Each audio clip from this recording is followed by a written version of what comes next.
Hey there, how are you doing this week? I actually after last week's podcast about kind of breaking our goals down into 90-day and 30-day pieces, I thought you might be interested in hearing what we're doing in the fitness mastermind. So listen in because this might be something that you'd want to implement in your life too. Thanks for being here. So you know me.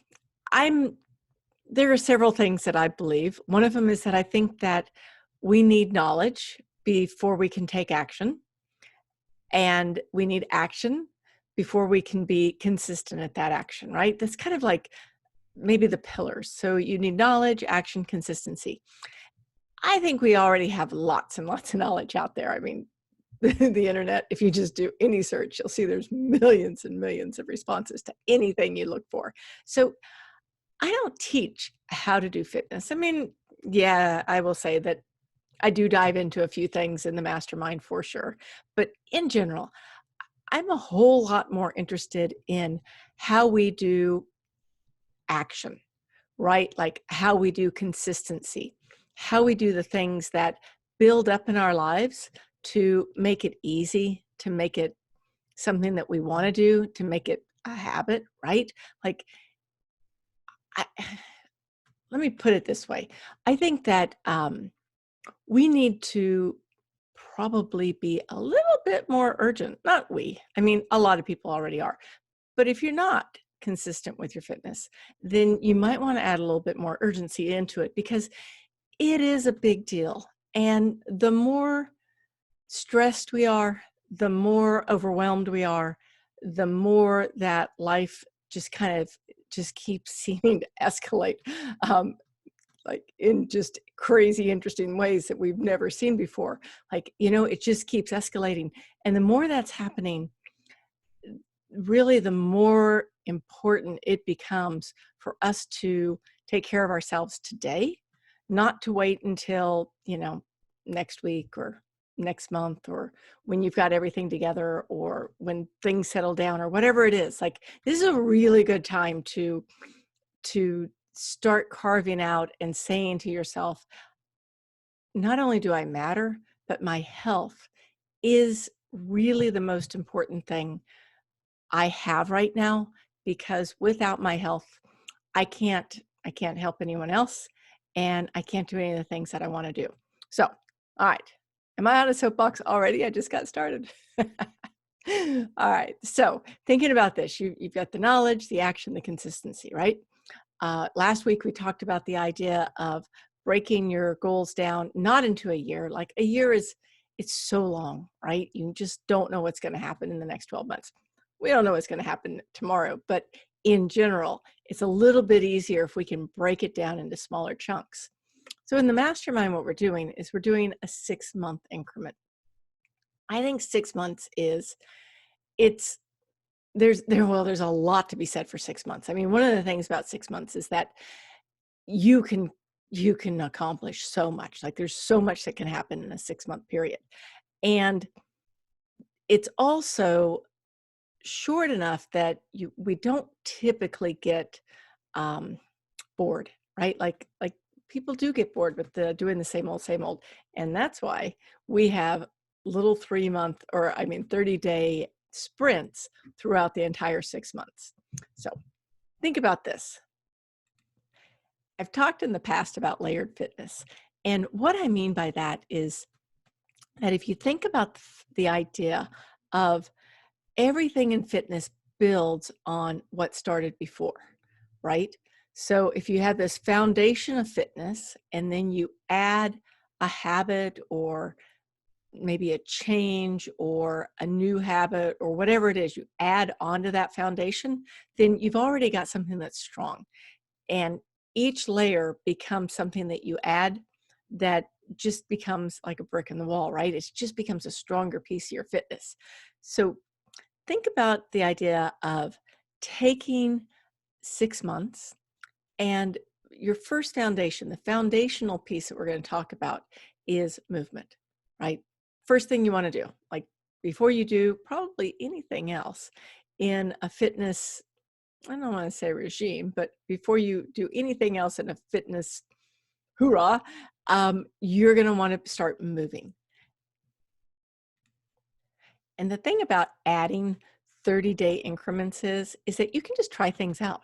Like you can try something on, and we can do anything for 30 days, guys. So if you, in 30 days, you do the sugar reset and you decide, you know what, I just don't want to quit doing sugar. I am all in when it comes to sugar, then that's okay. That's your prerogative. But the reality is that you did it, right? And you tried a habit that may or may not have worked for you. Normally what happens, normally what happens after the sugar reset, and I'm going to stop for just a second right now. When this episode goes live is the day that we kick off the reset. It is not too late to get in. So you can always jump over to fitisfreedom.com/sugar reset. And if you hear this afterwards, put your name on the list anyway, because we'll be doing it again. We will be doing it again and again, because sugar is one of those things that, like, it's a serious habit in our society, and just, people get addicted to sugar. So put your name on the list. If you aren't doing it right away, come back and do it with me another time. So, but in the meanwhile, what we're going to talk about is the idea that you can just try something on. And if it becomes a habit that you like, then you stick with it. And if it's not a habit that you like, then maybe it goes away. Or maybe it's something like some of the things that we're going to talk about today that you may not be thrilled to do, but it's something that you need to start integrating and getting used to adding in. So for starters, let's talk about the foundation of just movement. Like, if you're not in the habit of moving consistently, and when I say moving consistently, what I usually mean is, let's call it 30 minutes a day of some sort of heightened movement. It's not strolling down the street. It's, I'm out, I'm exercising at a place where I can carry on a conversation, but it's not super easy. It's definitely, you're working, okay?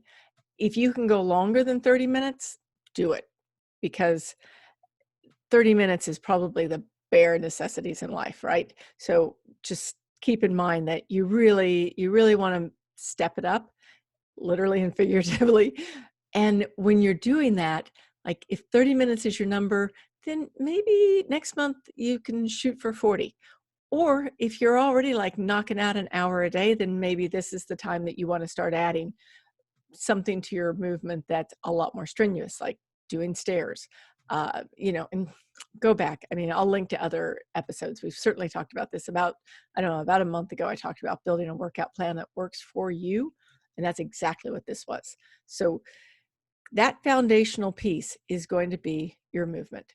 And it's the thing that is the non-negotiable throughout the entire 6 months. We're not going to, we're not trying this one on. We're doing this one, right?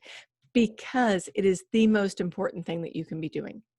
You are building a foundation for the rest of your life, and you need to be creating the urgency to keep it going and the consistency to make it matter.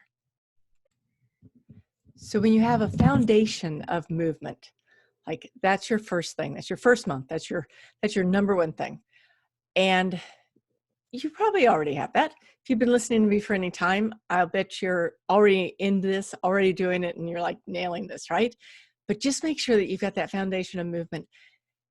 And it should be 5 days a week at the minimum. Maybe 6 would be nice.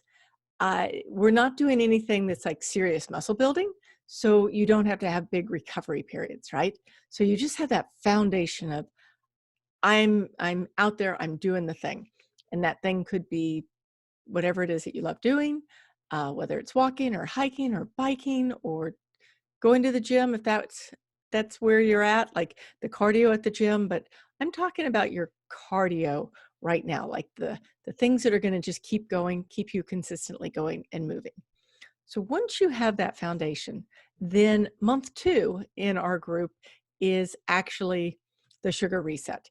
It's taking the sugar out of the diet for at least 30 days so that you can see how you feel, what's different, why you eat sugar or why you drink wine or alcohol or whatever it is. Like, you get to really experience what sugar means to you and what sugar means to your body. So doing that sugar reset like we're doing right now, that you're invited to, of course, is it's going to be that thing that allows you to see where, like, one of the biggest, call it addictions, that we have is the need to eat sugar when we're triggered, to eat sugar when we're celebrating, to eat sugar when it's a certain time of the day, to drink because this is what you always do at this time of the day, or drink because you're celebrating, or drink because you're triggered. Like, I mean, sugar handles it all. Like, it just does it all for us, right? From start to finish, whether we're happy, we're sad, we're celebrating, we're pissed off, it just doesn't matter. Sugar is the go-to. It is often the go-to for stressors, right? And I'm just going to kind of digress for a second, but I will tell you that right now in the mastermind, we're going through the no sugar for 30 days. Okay, no sugar for 30 days. And we have a text group so that, if someone needs a little help, they're feeling whatever, they're getting triggered, they want to have sugar, they can reach out to the group, and the group is there to support them. And what you'll see in those texts is all the things that trigger us. And so often when we're triggered, our first thought is to go to food, sugar, drink, whatever it is, to soothe us down, right? To settle us down. And I don't think there's anything wrong with dessert. I don't think there's anything wrong with wine. I love wine, actually. And I don't think there's anything wrong with cocktails. It's just that when we use it consistently to take care of all ills, that's when it actually is a problem. That's when it gets us. And I'm not going to dive down the sugar road because I already did this a couple of episodes ago. So if you want to hear more, you can go back, and I think it was episode 99. In fact, I will link to it, making a note to link to it in the show notes, because it is a thing. And so and the last commercial of the day, well, maybe not, is that if you are here listening when we first go live with this episode, come join us in the Sugar Reset. 5 days is enough time to really feel what it feels like to not have sugar be your go-to for everything, to have options, because that's really what the Sugar Reset is about. It's about having options, because if we're just going to try and white knuckle it through, right? We're just going to, like, oh gosh, I'm going to do this. I can knock it out for 30 days. For 30 days, I can do anything. That seems so heavy, right? Why not find the things that work for you so that you can have the options to eliminate and feel good about it? Because in the end, if we don't feel good, we're not going to continue to do something, right? And when we feel good, we do good, right? So when we're doing something that is just, it's just the white knuckling, then it's just not going to work for us. So we need to find ways to make it easy. We need to find ways to make it stressless, and to do all the things that we're going to talk about today. So thinking about that, like, first one is having a foundation of movement, just making sure that on a consistent basis, you're getting out there and you're doing 30 minutes minimum of the kind of exercise, the kind of cardio that, you're feeling it. You're definitely feeling it. If you're doing more than that, brilliant. And if you're doing more than that and you're ready, step it up. Like, step it up, because I could read to you 100 books that I read, but in the end, it's that movement that's going to stop all the things that slow us down in life. Because somewhere between 20 and 30, we start losing our muscle. We start losing, a lot of the stuff that we think that it waits until we're 40 or 50, but it doesn't. It starts earlier than we think. So if we're ahead of the game and we're taking care of ourselves and we're doing those things, then then everything's going to be easier for a very, very, very long time, because as long as we're feeling good, we can do whatever we want to for a very, very, very long time. So, all right, like I am full on that one today, aren't I? So the next thing is, of course, getting rid of the sugar. Then the next piece is that what about adding into your life more sleep and less stress? And in that situation, my suggestion is more sleep, because there are lots and lots and lots of things we can do to make our sleep better. And I can link to that one too. We have a couple of episodes on sleep is superpower and how to sleep better. And a lot of times it's just little things, like it's just super small nuances. Like somebody I know was just not sleeping, like not sleeping.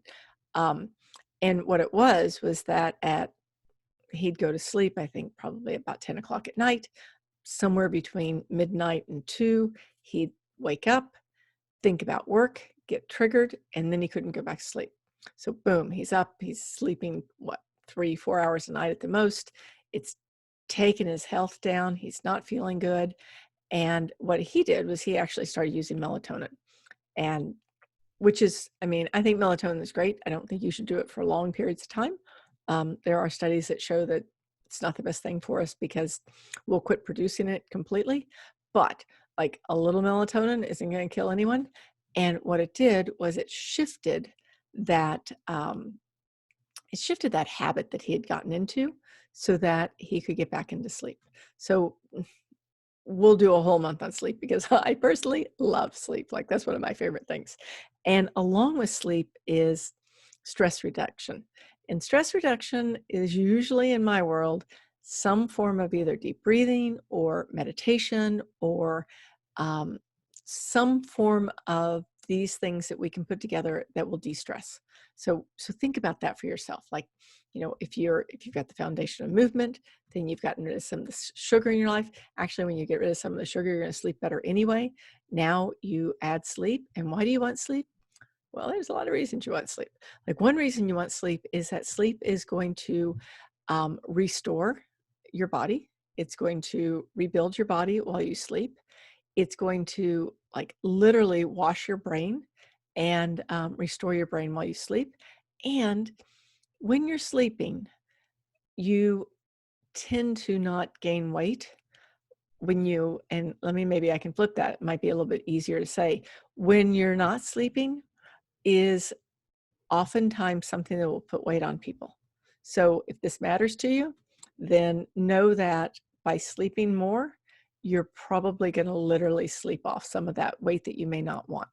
And then along those lines, when you reduce the stress in your life, same thing.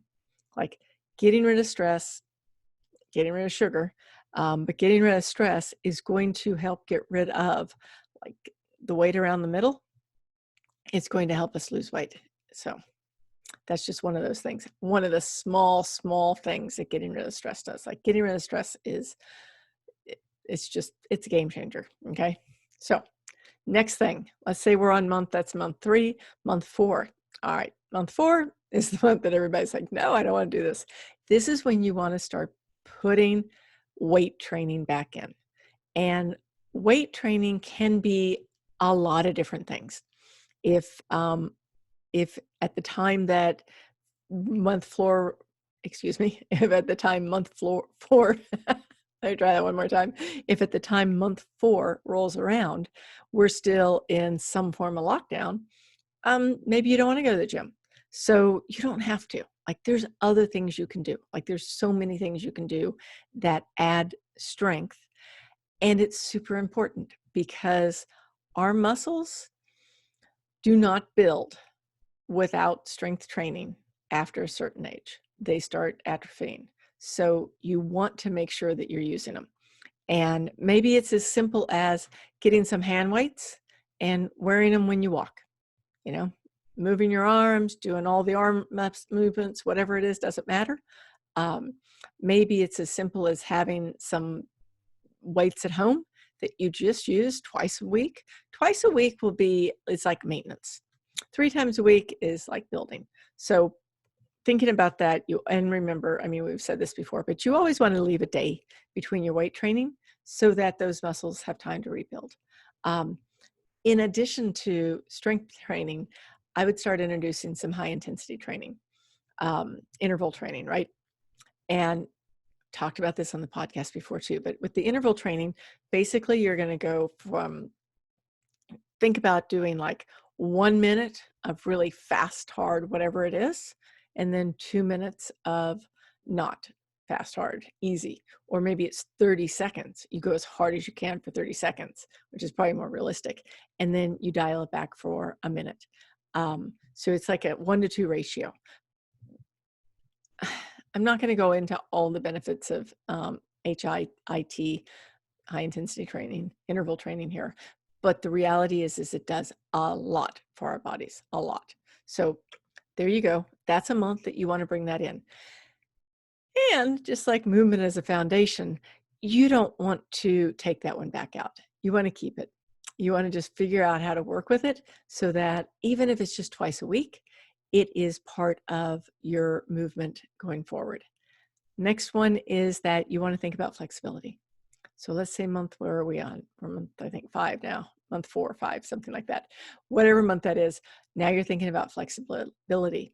Flexibility matters so much. It just matters about everything. Flexibility and balance. So adding in that stretching. We probably should have added this in earlier, but if we're doing it at 30-minute or 30-day increments, put it in that month.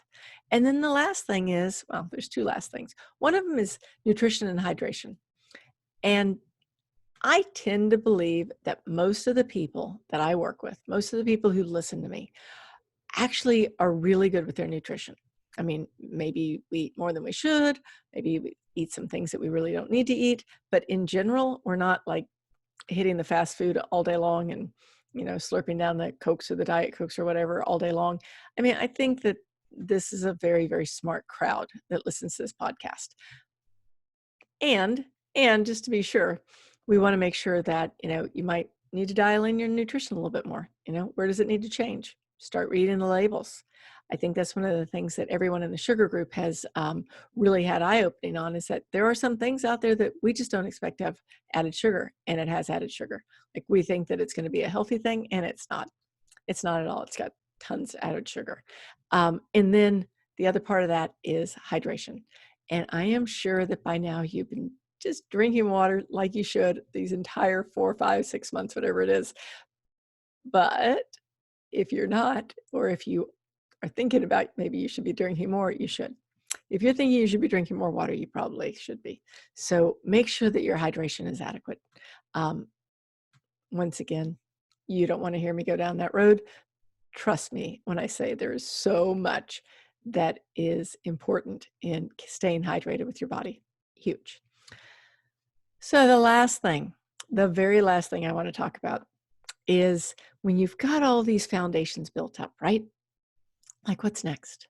What do we do next? Like where do we change next? How about if we just take a stop, put a hard stop on this and think about it for a minute. Where can we have more fun? Where can we have more adventure? Where can we have more play? Like, I would love if we could bring this in every month, like every month, looking for more fun, more adventure, more play. I know in the mastermind, what we're doing is we're actually having a month of play. So if everything works out, we'll go on a retreat and literally go, play hard somewhere. But if it doesn't work out, then we'll figure out how to do it in a way that everyone gets to have adventure. They get to have fun. They get to have play, because those things we need in our lives so very bad. And they're so important. I mean, they are, well, including community. But instead of just saying community, I want to just say that all of us should be looking for places to play more. And if you can do it more, do it more. I told you this story in the past, if you remember, but it was really funny when I first started doing this podcast and I first started doing Fit is Freedom. we did a challenge, and it was, I don't know, I think it was 2 weeks. And the 2-week challenge was we needed to do something for fitness and something for fun every day. And what was really funny was that the fitness was easy, like everyone was nailing that. But by about day 10, day 7, whatever, people were like floundering around looking for something to do that was fun, which is sad, tragic. And it was before the pandemic, so I would imagine that now people have a big long list of fun to be able to do at any given time when they can. But if you don't have that list, make the list. Okay, now that you've got your next 6 months laid out for you, are you going to do it? Do you think this has value? Right? Can you see where it might work for you? This piece of doing 30 days at a time is actually something that is used in a lot of fitness, like Olympic training. Is doing something super, like going all in for 30 days on one piece of training, and then, pulling back on that, and then going all in on something else. And it's something that allows us to try things on. It allows us to start habits without having the fear of, gosh, what if I've got to do this for the rest of my life? But really, we've got to do all these for the rest of our lives, right? But thinking about just adding them in one at a time, layering them on like bricks, makes it so much easier than sitting down with a list and saying, okay, I need to do all these things because they're all so important. And the reality is that they are all so important, and we can wait a little while as we build each one into our routine, into our lives, into the rest of our lives, because these are things that we'll stick with, that we should stick with forever. So, all right. Thank you. Thank you for being here. I will say that first, for all of you who have already sent in reviews, I truly appreciate it from the bottom of my heart. If you don't know what I'm talking about, do a review for this podcast. Reviews help. Reviews help get more people listening, and they help me feel awesome about doing this podcast. But more than anything, they really let other people know really what it's about, so it's easier for them to decide if it's something they want to do. And all you have to do, any review. If you think this podcast stinks, let me know. Tell me why, so I can work with that. But truthfully, just do a review. And when you do, take a screenshot of your review and then send it over to me. Just send it straight to me, Kelly, Kelly @FitIsFreedom. And I will put you in the drawing. We have several goodies that we're giving away, and I am very, very thankful for every single review that comes in. And in the meanwhile, another thing is that if you want to do if you want to do the sugar reset, it's still going on. It starts today. Jump in there. If you miss it this time, put your name on the list, because we'll definitely do it again. And that is simply at fitisfreedom.com/sugar reset. And we will definitely have all this information in the show notes for you. We'll link to the podcast that I talked about. And thank you. Thank you for being here. And more than anything, thank you for doing things that really, really matter for you. See you soon. Bye-bye.